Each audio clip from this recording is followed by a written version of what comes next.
4명의 10대 소년이 17살 소년을 납치, 무려 40일 넘게 폭행, 성고문을 한 뒤에 피해자가 사망하자 소년들이 시신을 드럼통에 넣어서 콘크리트로 묻어버리고요. 유기한 사건입니다.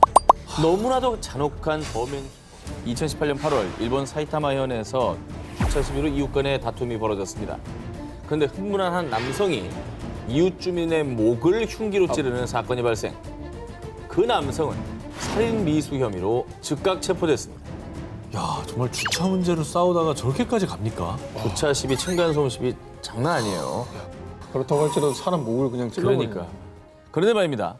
더 끔찍한 건 이 살인 미수범 미나토 신지의 충격적인 과거입니다. 당시 45세였던 그는 30년 전 열도를 충격에 몰아넣었던 일명 여고생 콘크리트 살인 사건의 주범 중 한 명이었습니다. 야, 이건 또 뭐예요? 끔찍해. 살인 사건의 주범이면 이 사람이 형을 살고 나와서 저 일을 한 거예요? 그렇죠. 일본도 뭐 그런 거 있잖아요. 축법소년 같은 거. 그렇죠. 그런 비슷한 법 있잖아요. 일본도? 맞습니다. 소년범. 여고생 콘크리트 살인 사건은 1988년 4명의 10대 소년이 17살 소년을 납치, 무려 40일 넘게 폭행, 성고문을 한 뒤에 피해자가 사망하자 소년들이 시신을 드럼통에 넣어서 콘크리트로 묻어버리고요. 유기한 사건입니다. 너무나도 잔혹한 범행 수법에 사람들은 범인들의 사형을 주장, 일본 열도가 들끓었는데요. 하지만 당시 미나토 신지는 15살. 그 시절 소년법 적용을 받는 나이였기 때문에요. 법원은 미나토 신지에게 징역 5년 이상, 9년 이하의 부정기형을 선고. 그러자 사람들은 그렇게 끔찍한 죄를 저질렀는데 어리다는 이유로 솜방망이 처벌한다는 건 안 된다! 라며 거센 비판을 쏟아낸 바 있습니다. 이게 어디까지 봐줘야 되느냐.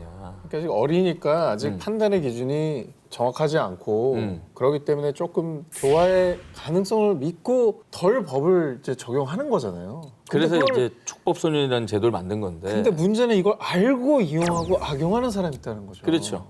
자, 그리고 더욱 경악스러운 거는요. 미나토 신지와 함께 소년법 적용을 받았던 콘크리트 살인 사건의 공범 4명 중 3명이요. 출소 이후에도 납치와 감금, 폭행, 사기 등의 혐의로 또다시 수감됐었다는 사실이었습니다. 아, 이게 처음에 처벌이 제대로 됐다면 생기지 않았을 피해자가 더 생겼다는 거잖아요. 그렇죠. 그 적용을 받아서 교화된 친구들도 있단 말이에요. 있겠죠. 이게 이제 있죠. 공존하고 있기 때문에 어려운 문제죠. 철없던 시절에 나를 반성하고 좋은 삶을 살게끔 하기 위해 저런 제도를 만든 거니까. 그렇죠. 근데 저렇게 버젓이 피해자가 있는데 이게 절대적으로 옳다라고 하기도 뭐해요. 왜냐하면 그 가족들도 있고 피해자도 있으니까. 그렇죠. 그래서 이제 소년법 적용 연령을 좀 낮추자 이런 의견도 있잖아요. 그죠? 그렇죠. 예. 중요한 거는 죄를 지은 아이들이 진심으로 반성하고 새 삶을 살 수 있게 교화할 수 있는 제도를 정말 잘 마련하고 그 사람에게 맞는 교화형을 주고 교육을 시켜주는 게 진짜 중요할 것 같습니다. 일본 소년 범죄 역사상 최악의 범죄를 저지르고도 또다시 흉기를 든 미나토 신지 사건에서 알 수 있듯이요. 촉법 소년 문제는 우리 사회가 심각하게 고민하고 함께 해결책을 찾아야 할 것입니다. 2020년 9월 중국 스촨성 수십만 명의 팔로워를 보유한 인플루언서 라무는 평소처럼 한 동영상 플랫폼을 통해 생방송으로 시청자들과 소통하고 있었습니다. 자, 그런데 갑자기 괴한이 침입. 라무가 있는 방에 휘발유를 뿌리고 불을 붙인 뒤 도주했습니다. 뭐야? 방송하고 있는데? 라이브 중에? 라이브 중이에요. 불길은 순식간에 번졌고 결국 라무는 탈출하지 못하고 의식을 잃어 쓰러지고 말았습니다. 이 참혹한 현장을 목격한 시청자들이 신고. 얼마 뒤 구조대가 도착해 라무를 병원으로 이송했지만 어머머. 전신의 90% 심각한 화상을 입은 그녀는 결국 사망하고 말았습니다. 어머머머. 아니, 누가 이런 짓을 저지른 거예요, 도대체? 대충 예상이 되는 거는 저 인플루언서의 어떤 스토커. 진짜 그게 아니길 바라는데 그거밖에 생각이 안 나요. 그거밖에는 뭐 사실. 아니면 라무에게 뭐 개인적 원한이 있었던. 아하. 자, 사건 발생 3개월 뒤 범인이 체포됐는데요. 자, 그런데 충격적인 범인의 정체.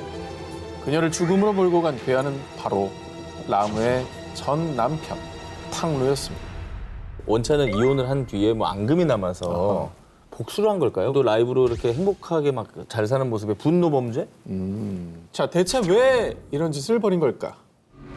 2009년 탕루와 결혼한 라무는 결혼 직후부터 가정폭력에 시달렸는데요. 당신은 날 사랑하는 게 아니잖아요. 제발 이혼해줘요. 폭력을 견디다 못한 라무는 이혼 소송을 제기.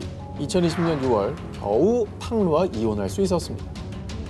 그런데 이혼 후에도 탕루는 줄곧 라무를 찾아와 재결합을 강요. 또다시 폭력을 두드리며 위협했는데요. 하지만 라무가 끝까지 재결합을 거부하자 탕루는요.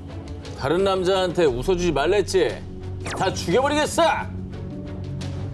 인플루언서인 라무가 방송을 통해 다른 남성들과 소통하는 것에 불만을 품고 범죄를 계획. 그렇게 라무를 사지로 내몬 것이었습니다. 이게 아까 그거랑 똑같은 거네. 이게 소유를 하려고 한 거예요. 소유를. 사람으로 대하거나 여자로 대하거나 사랑하는 사람으로 대하는 게 아니라 이 예쁜 인형을 내 거라고 소유하려고 하는 거라고. 그러니까 이게 딴 남자한테 웃는 꼴도 지금 못 참아주는 거야. 아니 그리고 라이브를 보는 사람을 다른 남자로 인식했다는 것 자체가 정신병이죠. 의처증을 넘어선 저건 정신병이라고 봅니다. 저는. 자, 그런데 말입니다. 공안에 체포돼 법정에선 탕루의 주장. 전 아내에게 겁만 주려고 했다고요. 죽일 의도는 전혀 없었어요. 그렇습니다. 유족에게 용서도 구하지 않고 뻔뻔하게도 말도 안 되는 변명만 늘어놓은 탕루. 하지만 재판부는 탕루가 범행 전 일부러 휘발성이 높은 고급 휘발유를 골라 방화를 저질렀다는 점에 주목. 범죄 수법 또한 매우 잔혹하다면서 탕루에게 고의살인죄로 사형을 판결했습니다. 한 여성을 향한 집착이 만들어낸 비극. 그것은 결코 사랑이 아닌 끔찍한 범죄에 불과합니다. 2021년 8월 일본 교토의 한 마을에 화재가 발생. 가옥과 창고 등 건물 7채가 소실되는 사건이 발생했습니다. 불행 중 다행으로 인명피해는 없었지만요. 순식간에 삶의 터전을 잃은 주민들, 물질적 피해뿐 아니라 정신적 피해까지 입은 주민들은 한동안 힘든 나날을 보내야 했는데요. 우리도 얼마 전에 저기 산불 있었잖아요. 아주 크게. 화재가 발생하면 피해가 막심하다 보니 집을 잃은 사람들의 그 황망함은 어떻게 말할 길이 없을 거예요. 아니 근데 불이 왜 났습니까? 어떤 뭐 사고가 있었던 건가요? 정말 충격적이게도 마을에 발생한 화재는 사고가 아닌 방화였습니다. 사건 발생 4달 만에 방화범 아리모토 쇼고가 체포됐습니다. 자, 그런데 그가 경찰에 진술한 방화 동기가 무엇이었느냐? 그냥 뭐 한국인이 싫어서 불 질렀어요. 다른 이유가 필요해요? 한국인이 싫어서 그 사람이 사는 집에 불을 지른 거예요. 혐한 범죄죠. 혐한 범죄. 정말 가당치도 않네요, 진짜. 자, 그렇습니다. 쇼고가 방화를 저지른 마을 교토의 우토로 지구는요. 태평양 전쟁 당시 일제가 군용 비행장 건설을 위해 강제 동원했던 조선인 노동자들이 모여 지내면서 마을이 형성된 곳입니다. 일제가 패망한 뒤 그 어떠한 보상도 받지 못하고 고국으로도 돌아오지 못했던 조선인들. 그리고 이젠 그 후손들이 살고 있는 통안의 눈물이 깃든 곳이 이곳입니다. 그런데 방화범 쇼구는 단지 한국인이 싫다는 이유로 그들의 소중한 삶의 터전을 앗아간 것이죠. 뿐만 아니라 이 방화로 인해 우토로 평화기념관의 전시 예정이었던 제1조선인 역사 자료 50여 점도 소실되고 말았습니다. 뭐 예전에 뭐 여러 다큐멘터리 프로그램도 있었지만 우트로 마을을 기억하자 이런 캠페인 같은 게 있었잖아요. 불난 집에 사람이 있었으면 이거는 살인미수인 거잖아요. 그렇죠. 그나마 사람은 안 다쳐서 다행이라고 해야 되는 이걸 다행이라고 해야 되는 건지도 모르겠네. 정말. 너무 황당하네요, 진짜. 자, 그런데 말이죠. 더욱 충격적인 건 이 쇼고의 혐한 범죄가 처음이 아니라는 사실입니다. 당시 한 달 전에 발생한 제1본 대한민국 민단 아이치본부 건물 방화 사건, 나고야 한국학교 방화 사건. 이 사건들 역시 체포 전 쇼고가 저지른 방화였습니다. 결국 쇼고는 재산 손괴 등의 혐의로 법의 심판을 받게 됐습니다. 혐오 범죄의 일종이잖아요. 어떤 카테고리에 들어가 있는 사람 전체를 그냥 무조건 미워하는. 그렇죠. 그래서 그 사람들을 그냥 무조건 뭐 테러를 하는 이런 거는 정말로 없어져야 됩니다.